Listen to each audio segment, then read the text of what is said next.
Hello friends, welcome back. അപ്പോൾ രാജേ, നമ്മുടെ ഇപ്പോഴത്തെ വാർ ഉണ്ടല്ലോ, ഗതി മാറിക്കൊണ്ടിരിക്കുകയാണ് അല്ലേ? അതെ.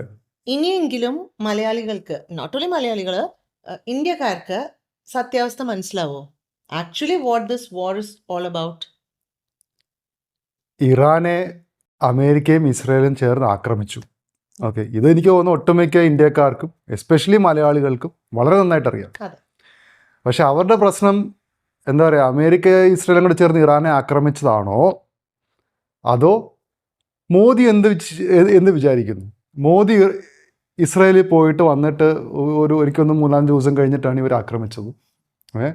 മോദി എന്ത് ചെയ്യുന്നോ അതിനെ എതിർക്കുക എന്നുള്ളതാണ്. ഓക്കെ, ഇറാൻ ഇസ്രയേലൊക്കെ അവിടെ നിൽക്കട്ടെ, അല്ല അമേരിക്ക അവിടെ നിൽക്കട്ടെ, മോദി ഏത് ഭാഗത്താണ്? ഇപ്പം അവരുടെ വിചാരം എന്താ? മോദി ഇസ്രായേലിനോട് ചേർന്ന് നിൽക്കുന്ന, എന്നേ പിന്നെ ഞങ്ങളെല്ലാം കൂടെ പോയി ഇറാനോട് ചേർന്ന് നിൽക്കാം. എന്നാൽ ഈ മണ്ടന്മാരായ മലയാളികൾക്ക് പൊതുവെ ഇന്ത്യക്കാർക്കും ഒരു ബോധം വേണ്ടേ? എന്ന് വെച്ചാൽ ഇറാൻ എന്ന് പറഞ്ഞ രാജ്യം, ഓക്കെ, ഈ അവിടുത്തെ റെജീം, ഓക്കെ, അവരെ ആക്രമിച്ചു, അവരെ US ഇസ്രയേലും ചേർന്ന് ആക്രമിച്ചു. അത് ശരിയാണോ തെറ്റാണോ അത് വേറെ ഭാഗം.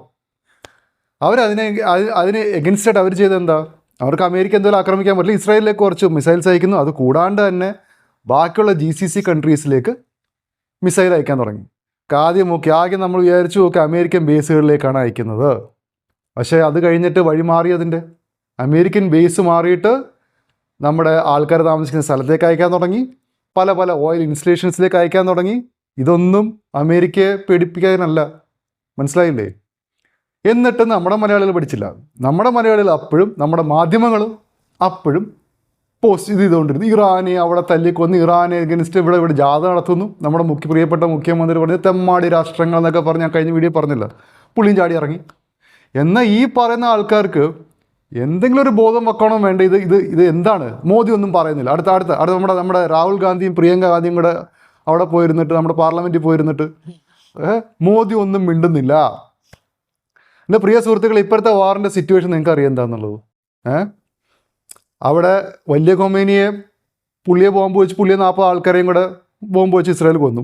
ചെറിയ ആൾ, പുള്ളിയുടെ മകൻ വന്നു, പുള്ളിക്കും ബോംബിലൊക്കെ പരിക്കേറ്റ് ഇപ്പോഴത്തെ ന്യൂസ് പ്രകാരം പുള്ളി റഷ്യയിലാണ്, ട്രീറ്റ്മെൻറ്റിലാണ്. അവിടെ ആകെപ്പാടെ പ്രശ്നമാണ്. ഇറാൻ ശരിക്കും പറഞ്ഞാൽ ഇറാനെ ഇവർ ഒരു വിധത്തിൽ നശിപ്പിച്ചു. ഇപ്പോൾ കാർഗിൽ ഐലൻഡിലുള്ള മിലിറ്ററി ഇൻസ്റ്റലേഷൻസ് നശിപ്പിച്ചു. ഇപ്പോൾ ഇറാൻ ഒരു പിടിവെട്ട രീതിയിൽ പോയിക്കൊണ്ടിരിക്കുകയാണ്, മനസ്സിലല്ലേ? ഹോർമൂസിനെ ആക്രമിക്കുക. നിങ്ങൾക്കറിയാമല്ലോ ഹോർമൂസ്, അതുകൊണ്ടല്ല നമുക്കിപ്പോൾ LPG ഗ്യാസ് കിട്ടുന്നില്ല. അതിന് മോദിയാന്ന് പറഞ്ഞിട്ട് ഇപ്പോൾ ആൾക്കാർ ഗ്യാസും തലയിൽ വെച്ച് മോദിയുടെ ഇപ്പോൾ പടം വെച്ച് നടപ്പുണ്ടല്ലോ. ഹോർമൂസ് എന്ന് വെച്ചാൽ നിങ്ങളൊരു കാര്യം മനസ്സിലാക്കണം. ഹോർമൂസ് കടലെടുക്കുന്നത് വെച്ച് കഴിഞ്ഞാൽ ഇൻ്റർനാഷണൽ വാട്ടേഴ്സിലാണ്. ഓക്കെ, അത് ഇറാൻ്റെയോ ഒമാൻ്റെയോ സ്ഥലം, അത് ഇൻ്റർനാഷണൽ വാട്ടറാണ്. ഇത് രണ്ടുപേരും അടുത്ത് നിൽക്കുന്നത് മാത്രമേ ഉള്ളൂ. അവിടെ ഇറാൻ ആക്രമിക്കാൻ തുടങ്ങി. അതുകൂടാണ്ട് നേരത്തെ പറഞ്ഞ ഗൾഫ് രാജ്യങ്ങളിലെ ആക്രമണം ഒരു കൂട്ടി കൊണ്ടുവന്നു. അപ്പോൾ ഇപ്പോഴത്തെ നമ്മുടെ വാറിൻ്റെ സിറ്റുവേഷൻ എന്താണെന്ന് വെച്ച് കഴിഞ്ഞാൽ, നിങ്ങളെല്ലാവരും പറയും അമേരിക്ക എന്തുകൊണ്ട് വാർ നിർത്തുന്നില്ല, ഇസ്രയേൽ പോട്ടെ, ഇസ്രയേൽ നമ്മളിപ്പോൾ സംസാരിക്കുന്നില്ല. അമേരിക്കയ്ക്ക് വാർ നിർത്തണമെന്ന് വിചാരിച്ചാലും ഇപ്പം നിർത്താൻ സമ്മതിക്കാത്ത ആരാന്നറിയോ? ഗൾഫ് രാഷ്ട്രങ്ങളാണ്. അവർ അമേരിക്ക അടുത്ത് പറഞ്ഞിരിക്കുന്ന കാര്യം എന്ന് വെച്ച് കഴിഞ്ഞാൽ, ഈ വാർ ഇപ്പം നിങ്ങൾ ഇട്ടിട്ട് പോകരുത്, നിർത്തരുത്. അല്ലാണ്ട് നമ്മുടെ മുസ്ലിം സഹോദരങ്ങൾ, മനസ്സിലായില്ലേ, മലയാളികളായിട്ടുള്ള സഹോദരങ്ങളും പറയുന്നതാണ് കല്ല കാര്യങ്ങൾ. ഇപ്പോൾ അവർക്ക് ചിലർക്ക് ഇപ്പോൾ ഖത്തറിലേക്കൊക്കെ കുറച്ച് ബോംബൊക്കെ വീണപ്പോൾ നമ്മുടെ പല മീഡിയ വൺ കിടക്കുള്ള ചാനലുകളും അൽ ജസീറയൊക്കെ മാറി പതുക്കെ മാറി വരുന്നുണ്ട്. അപ്പോൾ ഇപ്പോൾ ഞാനൊരു കാര്യം ചോദിക്കുന്നതല്ല, അന്ന് നിങ്ങൾ പറഞ്ഞ കണക്ക് മോദിജി പോയിട്ട് എന്നെങ്കിൽ ഞാൻ ഇറാൻ്റെ കൂടെ നിൽക്കുകയാണ്, നമ്മുടെ ആൾക്കാർ പറഞ്ഞാണല്ലോ. നമ്മുടെ ഇത്ര എന്താ പറയുക, പ്രബുദ്ധ കേരളത്തിലെ ബുദ്ധിമാന്മാരെ മുഖ്യമന്ത്രി അടക്കം പറഞ്ഞാണല്ലോ ഇറാനെ സപ്പോർട്ട് ചെയ്യുക, നമ്മുടെ രാഹുൽ ഗാന്ധി അടക്കം. എന്നേ ഓക്കെ, മോദി എല്ലാവരും പറഞ്ഞു കേട്ട് പോയി ഇറാനെ സപ്പോർട്ട്. ഇപ്പം എന്തായനെ? അപ്പോൾ ഈ ഇൻ്റർനാഷണൽ കാര്യങ്ങളിൽ, ജിയോ പൊളിറ്റിക്സിൽ രാജ്യം അവർ വളരെ ആലോചിച്ചും കണ്ട് ഇന്ത്യക്ക് എന്താണോ ബെനിഫിഷ്യൽ ആയിട്ടുള്ള കാര്യങ്ങൾ മാത്രമേ അവർ ചെയ്യുള്ളൂ. അത് നാട്ടിൽ എന്ത് നടക്കുന്നോ, മനസ്സിലായി, ഞാൻ കഴിഞ്ഞ വീഡിയോയിലും പറഞ്ഞു, നാട്ടിൽ എന്ത് നടക്കുന്നോ അത് വേറെ കാര്യം. എന്താ, രാജ്യത്തിനപ്പുറമാണ് മതം എന്ന് പറയുന്നത് വെറും പൊട്ടത്തരമാണ്, ശുദ്ധ മണ്ടത്തരമാണ്, മനസ്സിലായില്ലേ? നിങ്ങൾ ഇന്ത്യക്കാരാണ്, ഇന്ത്യയിൽ ജനിച്ച മുസ്ലിങ്ങളാണ്, ഇന്ത്യക്കാരാണ്, മനസ്സിലായി. അതാദ്യം. പുറത്തേക്ക് പോയി കഴിഞ്ഞാൽ നിങ്ങൾ അഭയാർത്ഥികളാണ്. ആ ജാതി മതമൊക്കെ വേറെയാണ്. നമ്മൾ കണ്ടാണല്ലോ, പല ഇൻസ്റ്റൻസിലും നമ്മൾ കണ്ടാണല്ലോ. നിങ്ങളെ ആരും ഏറ്റെടുക്കില്ല, അതാദ്യം മനസ്സിലാക്കുക. പിന്നെ ഈ ബാക്ക് ടു പോയിന്റ്, ഇപ്പം നമ്മുടെ ഗൾഫ് കൺട്രീസായ സൗദി ആയാലും കുവൈറ്റ് ആയാലും ഈവൻ ഖത്തർ, ബഹ്റൈൻ, ഒമാൻ ഞാൻ പറയുന്നില്ല, ഒമാൻ ന്യൂട്രലാണ്. ഇത്രയും രാജ്യങ്ങൾ അമേരിക്ക അടുത്ത് പറയാൻ നിങ്ങൾ യുദ്ധം നിർത്തരുത്, യുദ്ധം നിർത്തിക്കഴിഞ്ഞാൽ ഇറാനെ പകുതി വഴിക്ക് അടിച്ചിട്ടിട്ട് പോയി കഴിഞ്ഞാൽ ഇപ്പോൾ ഇറാന് മനസ്സിലായില്ലേ, ഒരു കടി കൊടുത്തു കഴിഞ്ഞാൽ എന്തായിരിക്കും അതിൻ്റെ ഒരു ഇവരെ കണ്ടിട്ടില്ല, ഈ ചില മൃഗങ്ങളൊക്കെ ഒന്ന് കടിച്ചു നോക്കും, അപ്പോൾ അതിന് മനസ്സിലാവും ഇവനെങ്ങനെ പ്രതികരിക്കും. അങ്ങനെയാണ് ഇപ്പോൾ ഇറാൻ അറിയാം ഇതൊക്കെ അടിച്ച് എന്തൊക്കെ സംഭവിക്കും, ഈ ലോകത്തിൻ്റെ ചലനം നിർത്തണമെങ്കിൽ നമുക്ക് ഇതൊക്കെ ചെയ്യാം. ഇപ്പോൾ ഇറാൻ്റെ എന്ന് വെച്ചാൽ ഇറാനിൽ ആകെപ്പാടി ഇവർ നശിപ്പിച്ചിട്ട് ഇപ്പം ഇവർ പകുതി വഴി കിട്ടിയിട്ട് പോയി കഴിഞ്ഞാൽ ഇവർ ബാക്കിയുള്ള ഗൾഫ് രാഷ്ട്രങ്ങളെ സമാധാനമായിട്ട് ജീവിക്കാൻ സമ്മതിക്കില്ല. മനസ്സിലായില്ലേ? ഇവരിപ്പോൾ അത് പിന്നെ വരുന്ന IRGCയും ഹിസ്ബുള്ളയും കണക്കുള്ള ഓർഗനൈസേഷൻസ് ഈ മിസൈൽ എടുത്ത് വെച്ചിട്ട് ഈ പറഞ്ഞ രാജ്യങ്ങളിലേക്കൊക്കെ അയക്കാൻ തുടങ്ങും. ഇപ്പോൾ തന്നെ ദുബായിയുടെ സ്ഥിതി അറിയാമല്ലോ, പല ഇൻവെസ്റ്റേഴ്സും തിരിച്ചുപോയി, അവിടെ വിസിറ്റേഴ്സ് വരുന്നില്ല, ടൂറിസം പ്രശ്നം, എനർജി ക്രൈസിസ്. അപ്പം ഇപ്പോൾ അമേരിക്കയെക്കാട്ടി ഇസ്രായേലിനെക്കാട്ടി കൂടുതൽ ആവശ്യം ഇറാൻ്റെ ശേഷി തകർക്കുക എന്നുള്ളത് ഏറ്റവും വലിയ ആവശ്യം ബാക്കിയുള്ള ഗൾഫ് രാജ്യങ്ങളുടെയാണ്. മനസ്സിലായില്ലേ? ഇതിലൂടെയൊക്കെ സന്തോഷിക്കുന്ന വേറെ രാജ്യം കൊണ്ടുണ്ട് എൻ്റെ കൂടെ. 2 രാജ്യങ്ങളുണ്ട്. ഒന്ന് റഷ്യ, അറിയാലോ, റഷ്യക്ക് ഇതിങ്ങനെ കത്തിച്ച് നിർത്തിയാൽ മാത്രമേ ഇപ്പം എല്ലാവരും പുട്ടിൻ്റെ ഓയിൽ പിന്നെ പുറകെ കിടക്കുകയാണ്, അപ്പോൾ റഷ്യ ഹാപ്പിയാണ്. പിന്നെ ഒരു കുറുക്കൻ ഇതിൻ്റെ അകത്തുണ്ട്. എന്ന് വെച്ച് കഴിഞ്ഞാൽ നിങ്ങൾ ചോദിക്കുക ആരാണ് കുറുക്കൻ? ടർക്കി.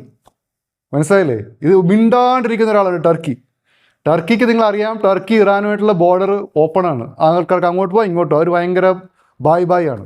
പക്ഷെ ടർക്കിയുടെ മനസ്സിൽ വേറെ സാധനം കൂടെ മനസ്സിലായില്ലേ? ഈ സുന്നി രാജ്യങ്ങളുടെ ഒരു തലവനായിട്ട് മാറുക, അല്ലെങ്കിൽ ഒരു ഇസ്ലാമിക് കൺട്രിയുടെ ഒരു രാജാവായി മാറുക, ഒരു ഇത് പണ്ട് തൊട്ടേ ഉള്ളതാണ് അവർക്ക്. അതിന് വിലങ്ങടിയായിട്ട് നിൽക്കുന്ന ആരാ? സൗദി. അപ്പോൾ ഇവരെ ഈ ഒരു ബാക്കിയുള്ള GCC കൺട്രീസിലെ പ്രശ്നമായിട്ട് നിർത്തി കഴിഞ്ഞാൽ പിന്നെ ഒരു സ്ട്രോങ് പവർ ആർക്കാണ്? ടർക്കിക്കാണ്. മനസ്സിലായില്ലേ? അപ്പോൾ ഇങ്ങനെയുള്ള കാര്യങ്ങളൊക്കെയാണ് ഇവിടെ നടന്നുകൊണ്ടിരിക്കുന്നത്. അപ്പം ഇപ്പോഴത്തെ ഒരു സിറ്റുവേഷൻ എന്താണെന്ന് വെച്ച് കഴിഞ്ഞാൽ ഈ ഇറാൻ്റെ ശേഷി മൊത്തത്തിൽ നശിപ്പിക്കുക എന്നുള്ളതാണ്. അല്ലെങ്കിൽ നമ്മുടെ ഇന്ത്യക്കാരടക്കം എല്ലാവർക്കും ഭാവിയിൽ പ്രശ്നം വരും. ഇവിടെ സമാധാനമായിട്ട് ആർക്കും ജീവിക്കാൻ പറ്റില്ല.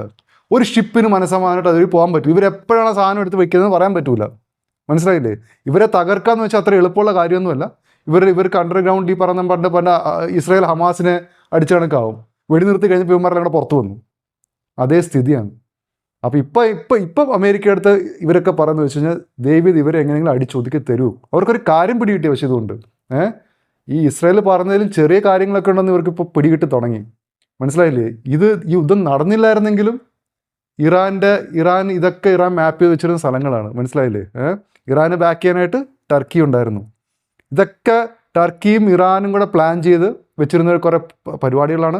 ഇതിൻ്റെ കൂടെ തന്നെ ബാക്കപ്പ് ചെയ്ത് റഷ്യക്ക് പിന്നെ പ്രത്യേകിച്ച് ഇൻട്രസ്റ്റ് ഒന്നുമില്ല. റഷ്യക്ക് ഓയിലിന് ഇൻട്രസ്റ്റ് മാത്രമേ ഉള്ളൂ. ഇവിടെ ഡിസ്റ്റർബൻസ് ആയി കഴിഞ്ഞാൽ റഷ്യൻ ഓയിലിന് കൂടുതൽ പൈസ കിട്ടും. പിന്നെ ചൈന ആസ് ഇറ്റ് ഈസ്, എവിടെ പ്രശ്നം ഉണ്ടാകുന്നു അവിടുന്ന് കാശുണ്ടാക്കാനും നോക്കുന്ന ചൈന. അതുകൊണ്ട് അല്ലാണ്ട് നിങ്ങൾ പറയുന്ന കണക്ക് ഈ മതവും ഇതൊക്കെ പിടിച്ചുകൊണ്ട് നടന്നു കഴിഞ്ഞാൽ എൻ്റെ പൊന്നു സുഹൃത്തുക്കളെ നമ്മൾ കുഴിക്കാത്ത പോകും. ഇപ്പോൾ കുറേ ഇന്ത്യക്കാരെ പിടി ജയിലിട്ടുണ്ടല്ലോ, അത് കണക്ക് കുഴിക്കാത്ത പോകും. അതുകൊണ്ട് നമ്മൾ ദയവ് ചെയ്ത് ഇന്ത്യക്കാരാണെന്നുള്ള ആദ്യം മനസ്സിലാക്കിയിട്ട് ഈ മതവും ഒക്കെ വിട്ടിട്ട് ഇറാന് വേണ്ടി അങ്ങോട്ട് തുള്ളിച്ചാടുകയൊന്നും നടക്കുമൊന്നും വേണ്ട. മനസ്സിലായില്ലേ? ഇപ്പോൾ നമുക്ക് കുറച്ചെങ്കിലും നമുക്കിത് വേണ്ടി ഗൾഫ് രാഷ്ട്രങ്ങളോടാണ്. എന്ന് വെച്ചാൽ നമ്മുടെ മലയാളികളടക്കം കോടിക്കണക്കിന് ആൾക്കാർ അവിടെ പണിയെടുത്ത് ജീവിക്കുന്നുണ്ട്. അതുകൊണ്ട് ഇച്ചിരിയെങ്കിലും നമുക്കൊരു സ്നേഹം അല്ലെങ്കിൽ നല്ല സ്നേഹം വേണ്ടത് ഗൾഫ് രാഷ്ട്രങ്ങളോടാണ്. അല്ലാണ്ട് ഇറാന് വേണ്ടി ഇറാന് വേണ്ടി കിടന്ന് മരിക്കുമൊന്നും വേണ്ട. ഇപ്പോൾ ആൾക്കാർ ടോൺ മാറ്റി തുടങ്ങിയിട്ടുണ്ട്. ഇനിയെങ്കിലും ആ മോദി ഒന്ന് വെറുതെ വിടും. ഇത്രയും മാത്രമേ പറയാനുള്ളൂ. ഞാൻ വേറൊരു വീഡിയോ ചെയ്യണമെന്ന് വിചാരിച്ചുകൊണ്ട് വന്നതാണ്. പക്ഷേ എന്ന് വെച്ചാൽ ഇത് പറഞ്ഞില്ലെങ്കിൽ പിന്നെ മനസ്സമാനം കിട്ടത്തില്ല. അതുകൊണ്ട് ഇത് പറഞ്ഞത്. ഓക്കെ, ഇനി വേറെ ടോപ്പിക്കായിട്ട് വീണ്ടും കാണാം. Take care. Until then, by.